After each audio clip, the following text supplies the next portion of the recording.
House of the Dragon Season 3 is full of moments that feel enormous while you're watching them. Jace's death, the fall of King's Landing, Tumbleton, Aegon's survival, but the biggest moment isn't always the most important plotline. This ranking is about something more specific. The stories whose consequences keep working on the characters, the war, the political landscape long after the episode ends. Not the loudest scenes, the ones that are hardest to undo.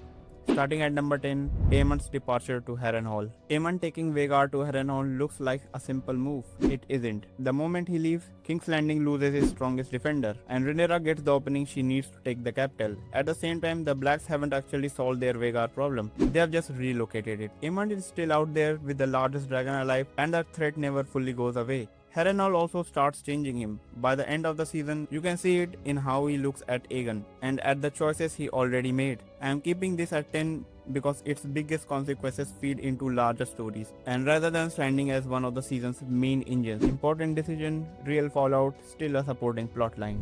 Number 9, Daemon's campaign and its strained dynamic with Rhaenyra. Once Rhaenyra has the capital, someone still has to fight the war outside, and that someone is mostly Daemon. His campaign in the Riverlands, the arrival of the Winterwolves, and the push toward Tumbleton keep pressure on the queens, while Rhaenyra is trying to hold a city that doesn't want her. But the military side is only half the problem. Daemon is her most valuable weapon and the person she has the least control over. That tension never really resolves. This sits at 9 because Daemon sustains the Black War effort and shapes that happens at the Tumbleton. Yet he doesn't independently rewrite the political situation. He's a major force inside the war, not the event that changes the war itself. At number 8, Helena's captivity and the consequences of her visions. Helena's story is one of the most painful in the season, but the pain and the impact are not the same thing. Her visions grow harder to ignore, her captivity turns into a political object, and the pregnancy only tightens the trap. By the time she jumps, the damage is permanent. The tapestry she leaves behind becomes one of the season's final images. The reason it stops at 8 is simple. The consequences are enormous for the people closest to her, and add another irreversible loss to the family. But they don't move armies or reshape the political situation the way the higher entries do. It's really devastating, but it is also more contained. At 7, Rhaenyra and Alicent's failed attempt to end the conflict. What matters about Rhaenyra and Alicent in Season 3 isn't whether they still feel something for each other. It's that every attempt they make to contain the war collides with everything the war has already done. The negotiation, the captivity of Alicent and Helena, the question of mercy, the use of Alicent as leverage, all of it keeps running into the same wall. Too many people are dead, too much distrust exists. Too many other players are now acting for themselves. I am putting this above Helena because it doesn't end with one irreversible event. It keeps gathering new political problems across the season. By this point, wanting the war to stop is no longer enough to stop it. At 6, the Battle of Tumbleton and Ulf's betrayal. Tumbleton is where the war starts feeling completely out of control. Rhaenyra and Daemon's effort to take the town with relatively low casualties unravel when Ulf betrays the Blacks, and what follows is a battle that leaves the Greens and the Blanks with major losses, dead commanders, and no clean resolution. The important part isn't just who wins the field, it's that the Blacks can't turn their military advantage into a stable victory, and that's why I'm putting Tumbleton at 6. It has enormous immediate consequences, but most of its damage is military. The leadership is weakened, trust in Dragon Riders is shattered, and the war becomes even harder to control. It's one of the season's biggest disasters, but its consequences don't spread quite as far as the plot lines above it. At 5, Dragon Seed as power and liability. The Dragon Seeds are probably the Blacks' biggest strategic gamble of the season. Rhaenyra needs Dragon, and Hugh, Ulf, and Adam give her exactly that. Suddenly, the balance of power changes, and the Blacks have riders capable of doing what their armies alone can't. But the problem is that getting more dragons doesn't mean getting more loyalty. The same requirement that gives Rhaenyra her biggest military advantage also put enormous power in the hands of people she can't fully control. Ulf's resentment eventually turns into betrayal, and that betrayal helps turn Tumbleton into a catastrophe. I'm putting the Dragon Seeds above Tumbleton because Tumbleton is ultimately where this decision comes back to hurt the Blacks. The Dragon Seeds don't just create a temporary advantage, they change the way the war is fought, and then expose how dangerous that new power can be when loyalty starts to disappear. At 4, Aegon's survival and Sunfire's return. Rhaenyra taking King's Landing should have been the moment the green cause started collapsing. Instead, Aegon survives, Larys keeps him hidden, and Sunfire eventually returns to the story. Suddenly, the defeated king isn't actually gone, and the blacks haven't won as decisively as they thought. That matters because Aegon doesn't need to retake the capital immediately to be dangerous.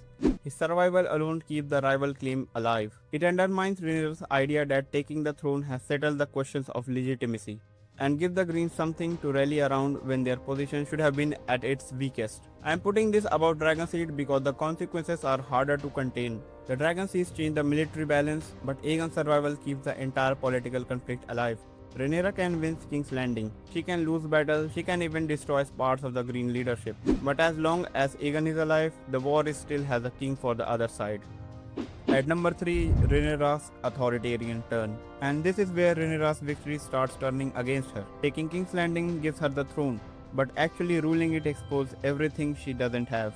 Money, food, trust, and an easy way to convince the people that she belongs there. The pressure keeps building and her response becomes increasingly ruthless. From how she treats Helena and Bella to dismissing Mysaria, executing High Septon, and eventually making increasingly extreme claims about her destiny. What's important here is that these aren't just isolated bad decisions. They form a pattern. The more difficult ruling becomes, the more Rhaenyra relies on fear, and those choices make her more isolated, which only makes the decision worse. I am putting this above Aegon's survival because Aegon keeps the green cause alive, but Rhaenyra's responses actively changes who she is as a ruler, and the atmosphere of the entire story. The women fighting for the throne and the women sitting on it are becoming two very different people. At second position, the Battle of Vallet and Jace's death.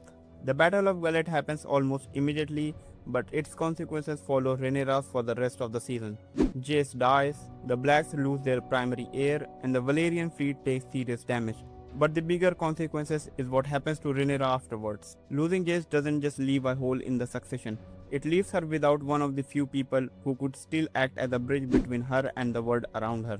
His death changes the family, changes the succession, and changes Rhaenyra. And unlike some of later battles, there is no recovery from it. The ships can be replaced, armies can be rebuilt, but Jace isn't coming back, and the person Rhaenyra was before his death doesn't really come back either. That's why I'm putting the gullet at number 2. It happens early, but its consequences keep appearing everywhere else. The season doesn't just move on Jace's death, it carries it. Before we get to number 1, there are few plotlines that came close but didn't quite make the top 10. Firstly, Alicent's progressive loss of control over the green cause is one of the strongest thematically. She helped set the war in motion, and then she spent the season watching Aegon, Aemond, Ormond, and Daeron pursue their own agendas. It's one of the clearest signs that the people who started the dance are no longer the ones controlling it. Ormond Hightower and Daeron's campaign is probably the Greens' most effective response after losing King's Landing. Their deception, the seizure of Tumbleton, and Tessarion's arrival create the military problem that eventually explode into the season's final battle. Important, but its consequences are mostly tied to the larger Tumbleton story. Corlys, Aelin, and Adam's Valyrian storyline keep the Black Fleet functioning while also creating questions about legitimacy and succession within House Velaryon. It's important support for the war, but it remains secondary to the Targaryen struggle. Christian Cole's Guerrilla's campaign and death removes one of the Greece's longest running commanders and shows their field force beginning to fall apart. But compared with the plotlines that made the top 10, the consequences stop relatively quickly. And finally, the collapse of Targaryen family itself. In terms of theme, this might be the biggest story of the entire season, but it's also the result of almost everything we have already discussed. The deaths, betrayals, political failures, and radicalization, rather than one independent plotline. And that leaves us with one final question. What actually sits above Jace's death? So, at the first position, Rhaenyra takes King's Landing. The fall of King's Landing is the moment the entire season changes direction. Rhaenyra finally gets what she's been fighting for, the capital, the throne, and the appearance of victory. The Greens are scattered, Aegon is believed to be gone, and for a moment it looks like the war might actually be turning in her favor. But taking the throne and successfully ruling it are two completely different things. Rhaenyra inherits an empty treasury, hungry people, and hostile faith, and a city that doesn't simply accept her because she won the war outside its walls. And the pressure of ruling starts changing the way she responds to every problem. The treatment of her captivities becomes harsher, her trust in the people around her disappears, her certainty about her own destiny grows. The throne doesn't just give Rhaenyra power, it exposes what that power is doing to her. And that's why this is number 1. Jace's death permanently changes Rhaenyra, Aegon's survival keeps the Green Claim alive. The Dragon Seed changes the balance of the war. Dumbarton creates another disaster, but all of these things happen inside the new world created when Rhaenyra takes King's Landing. The biggest irony of the season is that winning the throne doesn't solve Rhaenyra's problems. It creates a completely different set of them. She spent so much time of the story fighting to become a queen, only to discover that sitting the Iron Throne might be one of the most dangerous things she has done yet. And that's what makes this the most impactful plotline of season 3.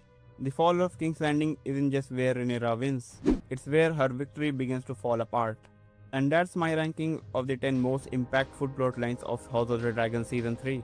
What I find most interesting about this season is almost none of the stories exist on their own. Jace's death changes Rhaenyra rules to create new problems. Those problems leads to harsher decisions. Aegon's survival keeps the war alive. The Dragon Seeds give the Black more power and only for that power to become a liability at Tumbleton. And eventually all of those separate plotlines lead back to the same thing. A family that keeps gaining power while losing control of what that power is doing to them. Season 3 doesn't end with the dance being decided. It ends with the consequences getting harder to reverse. And that's what the most important thing these plotlines have in common. If you enjoyed the video, let me know what you think I got right or completely wrong. Or what you actually like to see me rank or discuss next. And if you want more House of the Dragon and Games of the Thrones content, consider liking the video and subscribing. Thanks for watching. I'll see you in the next one.